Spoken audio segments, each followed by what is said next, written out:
It's time for Eric Plays Civ 5 Solo Assyrians, turn 371. Hey guys, how's it going?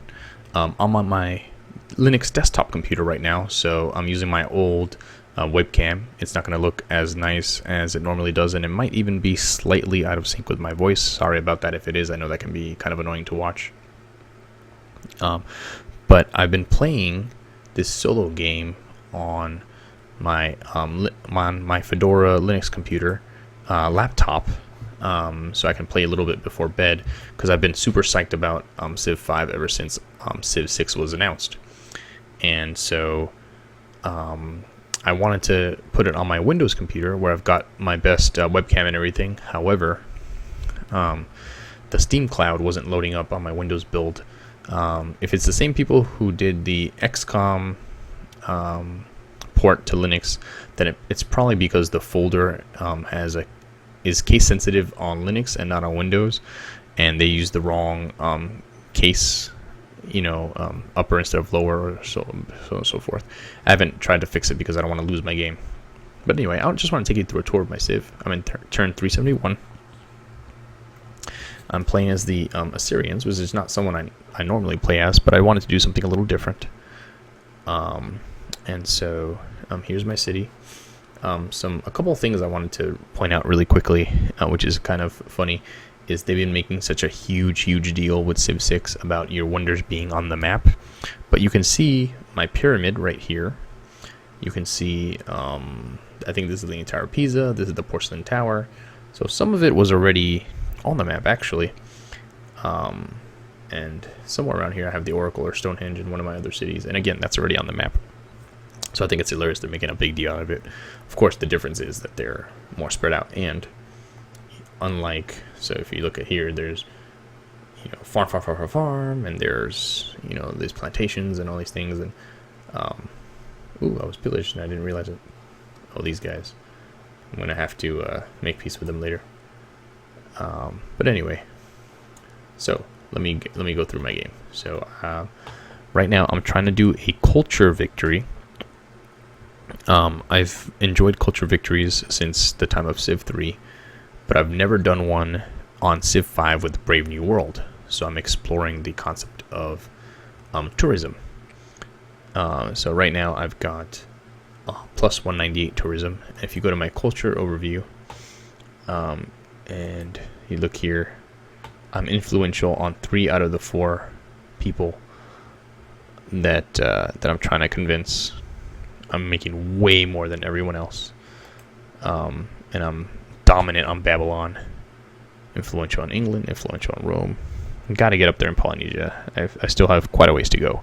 This is probably what's going to cost me from winning about now. But I'm building hotels everywhere and all kinds of stuff that's going to bring in more tourism. So I started here with a sewer, and I these were basically my first 3 cities here, and I decided to go. Let me pull up my civics. Where's that? Let's see. Here we go. My social policies. So I started off with liberty, even though I hadn't read yet on Reddit that you should never start with liberty. You should always do tradition because it has better bonuses and so on and so forth. But anyway, so I did liberty. And then I did aesthetics. I think that was at the point where I kind of decided I want a culture victory. I did patronage recently because we've got the World Congress, and I want to make sure I have lots of votes. And I've done a little bit of that, rationalism. And then ideologies, which, again, because of Brave New World, I haven't really played too many games this far deep into it.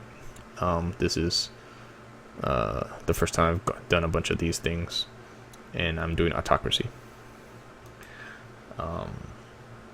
So I started off with these, and then Nineveh, and then Nimrod is another one of mine. And I think that was basically it. So I was let me zoom out again. I was a five city civ, and everything was going fine, and I was enjoying my game and trying to do stuff. But every time I tried to build a civ, every time I tried to build a wonder, the freaking Egyptians would beat me to it, because that's their bonus. And they just kept beating me, and just kept beating me, and just kept beating me. And when it came to tourism, they were like just a couple points below me, or sometimes a little bit ahead of me. And when it came to culture, they were like tied with me. So there's no way that I was going to end up ever winning. Interesting. I didn't realize I had territory back here. Oh, there's an antiquity site.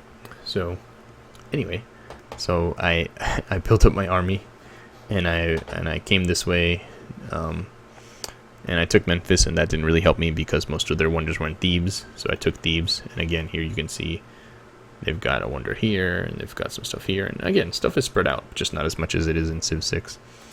And so I kept going. I took Elephantine, and I finally destroyed them, and my military is parked here, which is where my war ended. And when I don't have any human players, I just kind of end up leaving my military wherever I stop, because most of the time I'm not going to get attacked, and if I am going to get attacked, I know where my boundaries are, and I know who's likely to attack me. And here's a general. I'm about to take away his territory through general. So that's my Civ. I'm in 1951. I'm pretty close to finishing. Another thing I've been able to do is do diplomats, which again helps with the whole tourism thing. I've never done that before. And this city is the best for making great people. I have great people being born all the frickin' time. And recently I heard that it's going to be a lot harder to get great people in Civ 6 because you're going to be competing with other civs for them. But yeah, so basically this entire island or continent belongs to me, other than these 4 cities here that belong to Polynesia, and of course the city-states.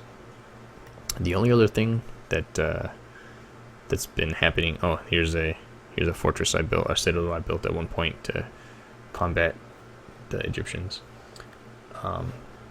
Really the only other big thing that's been happening is that through trade and other means, they keep changing my religion. So I spent a bunch of time using missionaries and prophets to make everyone Shinto again, and now they've all become Muslim again. And I think part of the reason is that the World Congress has made Islam the world religion.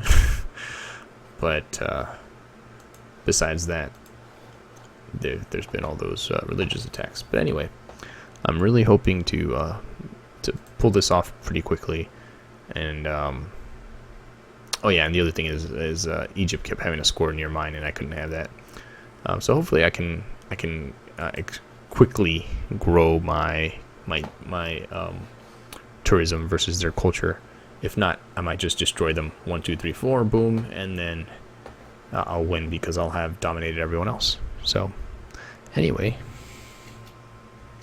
thanks for watching, and thanks for taking a look at my Assyrian Civ.